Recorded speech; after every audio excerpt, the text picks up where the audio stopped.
Hi friends, இந்த பொங்கலுக்கு சூப்பரான காம்பினேஷனில் பியூட்டிஃபுல் காம்போ செட் தான் பார்க்க போகிறோங்க.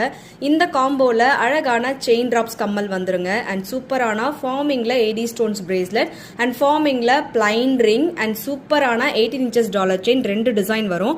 ஒன்று வந்து பார்த்தீங்கன்னா விநாயகர் பெண்டன்ட்ல அழகான 2 லைன் செயின் வரும். இன்னொன்று வந்து பார்த்தீங்கன்னா நெட் செயினில் 18 inches ஓம் டாலர் செயின் வந்துடும். நெக்ஸ்ட் வந்து பார்த்தீங்கன்னா 28 inchesல அழகான ஃபார்மிங்கில் லக்ஷ்மி அம்மன் டாலர் செயின்மே வந்துருங்க. சூப்பராக இருக்குது பாருங்கள். அண்ட் இது கூட அழகான ஃபார்மிங்கில் சூப்பரான பேங்கிள்ஸுமே வந்துடும். இந்த காம்போக்கான கோட் ப்ரைஸ் எல்லாமே டீட்டெயிலாக டிஸ்கிரிப்ஷனில் கொடுத்துருக்கேன். வேணுங்கிறவங்க டைரெக்டாக வெப்சைட் ஆர் வாட்ஸ்அப்பில் புக்கிங் பண்ணிக்கலாம். சீரியஸாக இந்த காம்போ வந்து நான் கையில் வைக்கும் போது ரொம்ப கஷ்டமாக இருந்தது. ஏன்னா அவ்வளோ டிசைன்ஸ் வந்து இந்த காம்போவில் நம்ம கொடுத்துருக்கோம். ஸோ வேணுங்கிறவங்க ஃபாஸ்ட் புக்கிங் பண்ணிக்கோங்க. ஏன்னா லிமிடெட் ஸ்டாக்ஸ் தான் அவைலபிளாக இருக்குது. எப்படி பார்த்தாலும் ஒரு 45 காம்போ வந்து ரெடி பண்ணியிருக்கோங்க. சேம் டு சேம் வந்து 45 காம்போஸ் வந்து அவைலபிள். ஸோ ஃபாஸ்ட் புக்கிங் பண்ணிக்கோங்க. பிரேஸ்லெட் வந்து